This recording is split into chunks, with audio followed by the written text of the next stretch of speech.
after like 4:30, because you were then going into no man's land. It was a space of, I don't know how many miles or kilometers that was no man's land, and that was all mountains and jungle. But we found ourselves by ourselves, and our driver was the grandfather, and so we're flying down the road, and all of a sudden we come around the bend, and these 3 men come out across the road, and they've all got AK-47s with B-40 attachments to it. And one's in front, one comes up to my window, and one goes to the grandfather's window, and your father and Nat were in the back. And grandfather's saying to me, do not open up your door, do not open up your window. And I'm like, are you kidding me? So this conversation's going on in the car. What's up, everybody? Today, guys, I'm with someone who probably is the reason why Cambo Vlogs is even here. Actually, is the reason why Cambo Vlogs is even here and why you guys enjoy my videos. And I'm here with my lovely mom, Mary. Hey, how are you? And she's back in Cambodia, guys. And I thought, why not, and I don't do a lot of these interview types, but why not talk to you, Mom, about your experience here in Cambodia, some of your first impressions, and, you know, what it was like, because Cambodia was obviously a lot different when you first came here 30 years ago. Yeah, no, I mean, it was. I mean, the streets around Tultumpong here were dirt. This is Street 155. We were over on Street 163 for a month. And 163, which is this one over here? Yeah, it runs parallel with 155. And so, yeah, I mean, it was quite the culture shock to go from New Hampshire, which is, you know, you got 4 seasons, to Texas, which we did school at, and then here. And yeah, the streets were dirty. Okay, so I guess let's because for you guys who are watching my videos before, you obviously are familiar with my background, with my mom, my dad, and our missionary background. But for people who aren't familiar with this, basically, when was the first time you, I guess, realized that you were going to come to Cambodia? Like, when did Cambodia become like a reality for you, Mom? You and Dad? I was, I think, pregnant with you, basically, and your father. Maybe it was a little bit before that, but yeah, your father. We were at a missions conference, and he said, you know, I've decided that I know where we're going to go, and so I was thinking maybe we'd go to China or maybe Germany, and so he got the map out, and he points to the map, and I was like, no way, really? And I actually said to him, I said, they still kill people over there, you know, knowing about the Khmer Rouge and everything.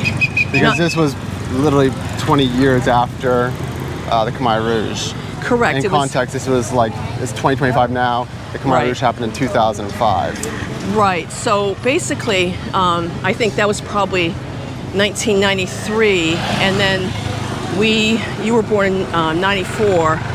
We were here in 96. And I think people who are watching this are going to be very curious as well, like your impressions of Cambodia. Like, so, okay, so you, Dad, you guys decided, okay, Cambodia's going to be the place. You came here in 96. I was 2 years old. You had 4 kids. You're a mother of 4 kids. You just landed in Cambodia.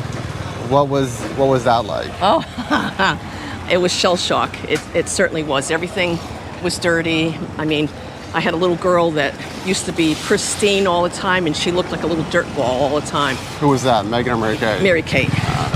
And yeah, it was something that I had to get used to. Yeah. But, you know, once we got to Kampot, I mean, it still wasn't as easy, but it was still, you know, we had a nice home. So you mentioned when you got to Cambodia, we first stayed in Phnom Penh, and we actually stayed in the Tultumpong area on Street 163, which is this street right here. Correct.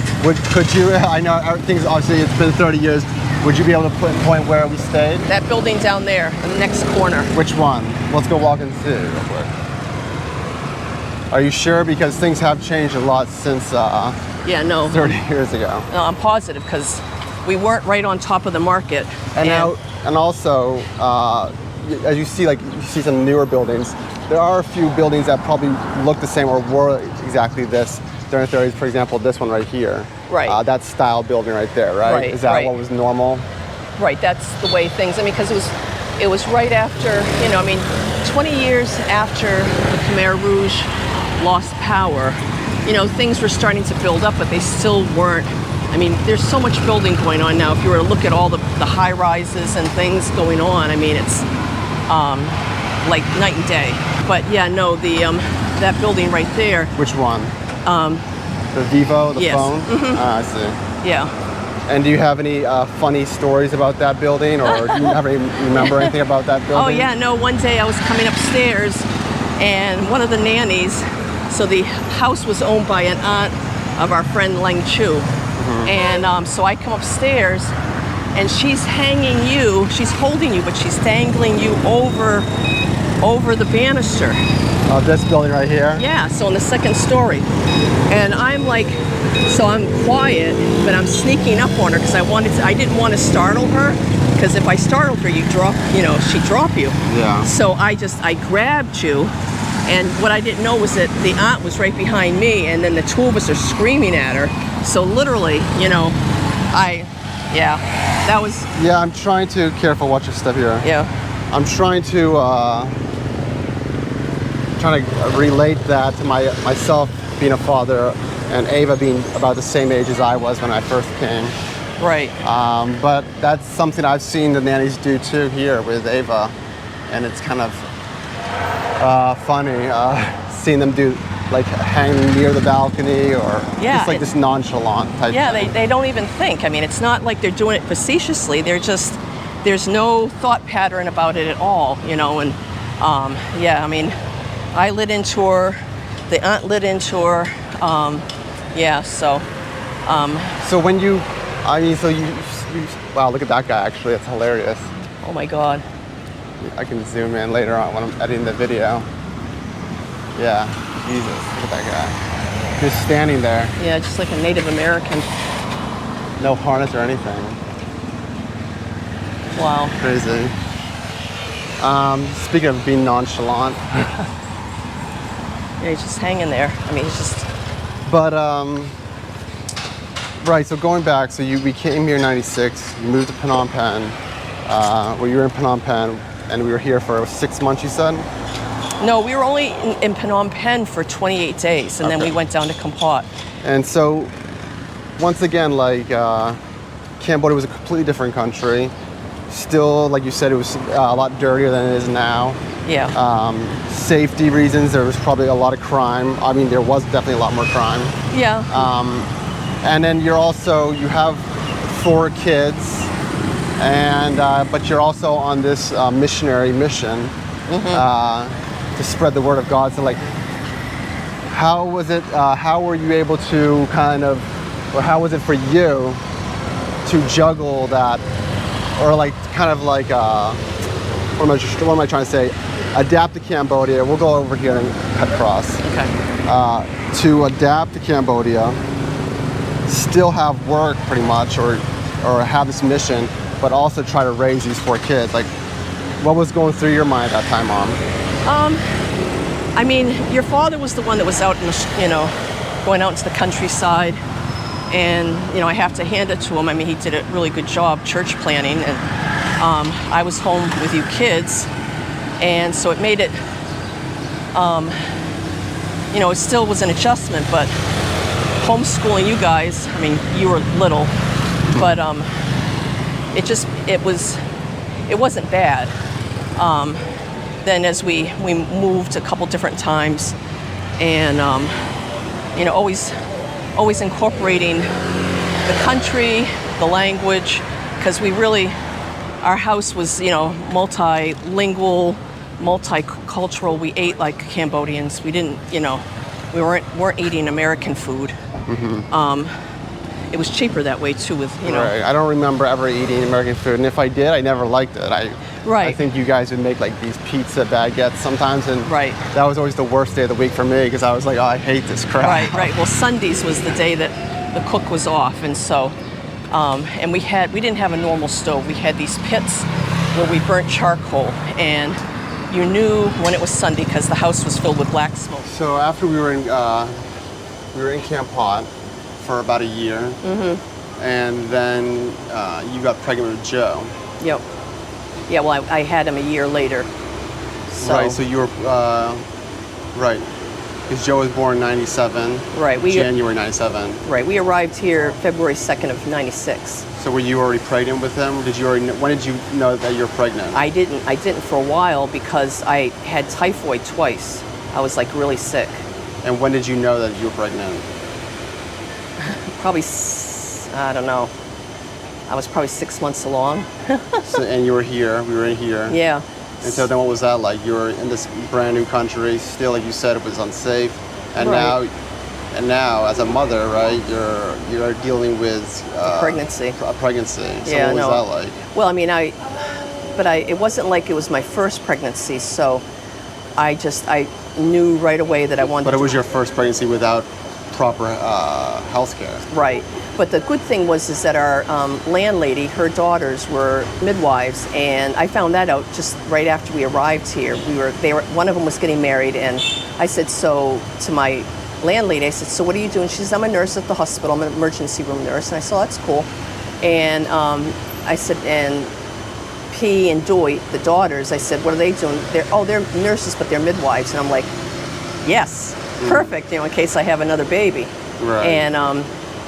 And then she had a son who was a nurse, and he's now become a doctor here in Phnom Penh. But yeah, so one of them delivered Joe at home, and so I ordered all the supplies for a home birth, and then so I was more than willing to have a home birth. So you had stuff shipped from the U.S. and the Kampot. Right. And surprisingly, back then, I mean, there was a lot less hassle, even though they were stealing mail. I got that package, and You said stealing mail, like people would report it in the paper all the time. The Phnom Penh how many of our Post. packages ever got stolen?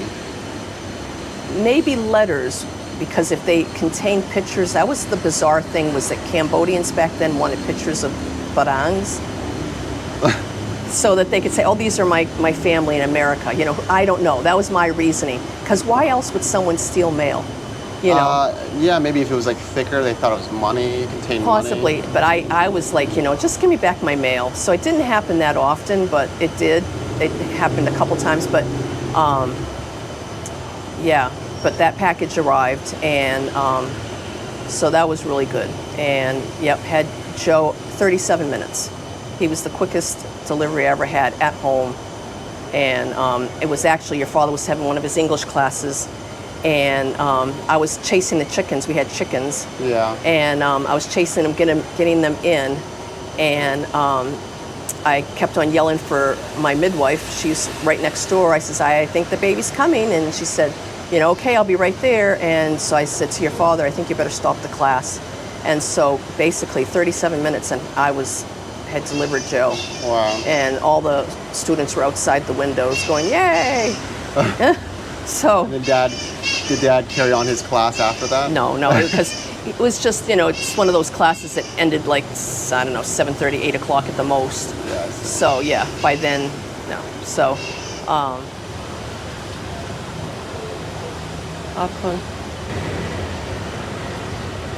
So, after you had Joe in 97, there was, later on in that year, there was some political unrest in Cambodia. And so, could you talk us through, or me through, basically the steps that took place after that? Like, when did you and Dad find out about it? What happened afterwards? And when did you and Dad decide, like, okay, maybe it's time for us to pack up and leave Cambodia? Because we ended up having to leave Cambodia. right. Well, I mean, we never, at that point, now, your father could correct me if I'm wrong, but we weren't talking about leaving at the, at the beginnings of, after Joe was born. I mean, yes, we, we'd hear rumblings, and there was always like this buildup, like a buildup of a storm. You're waiting for the thunderstorm to break or whatever, and you'd hear things, and you'd see things in the news. And there was one particular event, I think it was in March, and that was like catastrophic and just horrific. And I just, things leading up to July of '97 was, it was just all these little things in the news you would hear constantly, and you're just waiting. You're just waiting for it to just spill over or explode. It was just like a powder keg. So yeah, I mean, we had gone to Phnom Penh for one reason or another, and coming back, you never traveled by yourself. You always had numerous cars, but somehow we got away from the other cars, and you were not supposed to get past this point after like 4:30, because you were then going into no man's land. It was a space of, I don't know how many miles or kilometers that was no man's land, and that was all mountains and jungle. But we found ourselves by ourselves, and our driver was the grandfather, and so we're flying down the road, and all of a sudden we come around the bend, and these three men come out across the road, and they've all got AK-47s with B-40 attachments to it. And one's in front, one comes up to my window, and one goes to the grandfather's window, and your father and Nat were in the back. And grandfather's saying to me, "Do not open up your door, do not open up your window." And I'm like, "Are you kidding me?" So all this conversation's going on in the car, and I always had my head covered like a Cham Muslim, because the grandfather's reasoning was they usually didn't mess with Cham. And your father had a big nose, kind of, and dark hair, so he might look like he was Arab or something. That was the grandfather's reasoning. So So you always covered up when you were traveling, or traveling on the road, from point A to, once we got close to Phnom Penh, I could take the scarves off. But so I've got the whole head covering on. I've got my face covered, and I've got Joseph. I'm pushing him, and he's just a tiny baby. He's just a few months old. I'm pushing him down on my lap, and this was May of '97, and I'm pushing him down on my lap, and so I've got my head down, and the grandfather's saying, "Don't open your door," and I'm going, "Are you kidding me? I'm not opening my door." And he's, constantly, and so he's talking to the guy on this side. This guy's like banging on my window, telling me to open up my door, and I'm going, "No." And I've got this voice in my head saying, "Mary, look up." And I'm like, "No, Lord, I'm not looking up." The grandfather says, "Don't look up." He says, "Keep my head down, because if they see my eyes," because the grandfather's first thing was, "We're done because of her. Look at those blue eyes. They see her, then we're all going to be, something will happen." They'll just kidnap you for ransom, right? Or something like that, right? So and then with a baby, that would have been. So yeah, he's like, "Cover the baby, keep your head down, don't look at them." So I'm like this, and so then again, "Mary, look up," and I'm like, "No, Lord, I'm not going to look up." And this guy's hitting my glass, and I'm like, "No," and we're all just still this inner conversation going on, and then a third time, and I'm like, "No, Lord, the grandfather said no, don't look up." And you keep saying, you're saying "No, Lord," so you think in your mind that this was like some out of body experience. This was you feel like this was some sort of connection with God, where God was trying to communicate with you. I could hear the voice very, very clearly in my head. He was saying, "Mary, look up." There's only been a couple times when I've had that happen, and this was an audible voice, and he was saying, "Look up," and I was like, "Nope, not doing it." And so the third time, he was like, "Well, I'll fix you." And so I kept on pushing Joe down, but Joe was like having a fit. By then he's like, he'd woken up, and he grabbed my scarf, pulled it down, and I went and looked up like this. And whatever the man in the front saw, don't know what it was, the terror in his eyes, and even the grandfather was like, he'd never seen someone so terrified in all his life. It wasn't me. I mean... Well, I've seen you when you're angry. You're pretty scary. But no, I mean, honestly, so he told both of them, "Drop your weapons and let them go." And so And we got to the border into the gate of Kampot, because the gate would go down at night and nothing went out, nothing came in. And so the police were there and we told them what happened. I mean, there's not much they could do. They weren't going to go out and do anything. And you were with Dad and Joe and the driver, the grandfather. So who was with the other 4 kids at that time? Tan, our cook. Yeah, I mean, she was like the grandmother. So this was, you said Joe was a couple of months, so this was like March, April, and then leading up to going back to the political unrest in 97, in July 97. You guys basically, what happened where you were like, okay, let's go to Phnom Penh, let's find a way and leave? Well, so, yeah, I mean, that Sunday, it was your birthday, July 5th,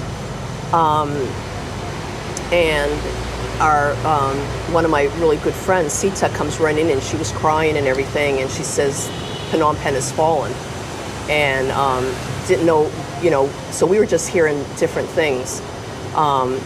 We would not have left had the banks not closed, because was no reason for us to leave. And nothing was directed at us. Right, it wasn't targeted towards foreigners or anything, it was internal. No, but we had no way of living because there was nothing, no monetary money coming in. So that was how, I mean, we couldn't have stayed here even if we wanted to. Right.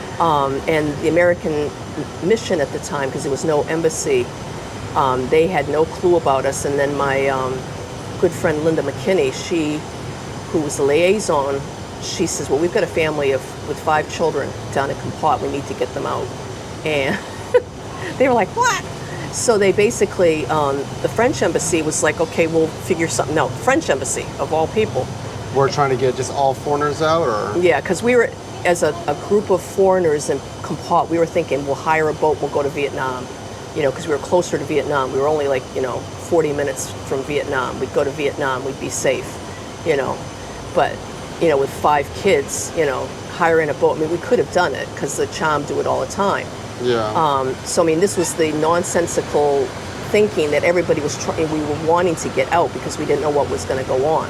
So, finally, basically, the American embassy in Bangkok, they said, we'll come in and we'll take care of things. Well, so they said, come on up. So the French embassy sent a car down. So the French embassy was still in charge. They sent a car down, and I can remember us bumping along the road and landmine signs on the, just things that stuck with me, and we got to Phnom Penh, and Phnom Penh was quiet. I mean, just deathly quiet. And we got to the Cambodiana, and so the people there, they looked at us and they said, well, yeah, whatever, and I'm like, no. I said, we left our secure home to come up here because we were told that we could come up here. And I said, this is the Moriarty family from Kampot. Well, then someone in the back said, oh, and they said, come here. And because the person in front was like, yeah, I mean, that's typical embassy, personnel. They just, they don't think. So, yeah, they got us squared away in like a couple big beds on the ballroom floor. And so I fell asleep. I was exhausted because we hadn't slept in days, really. And then I had this big guy, Bob.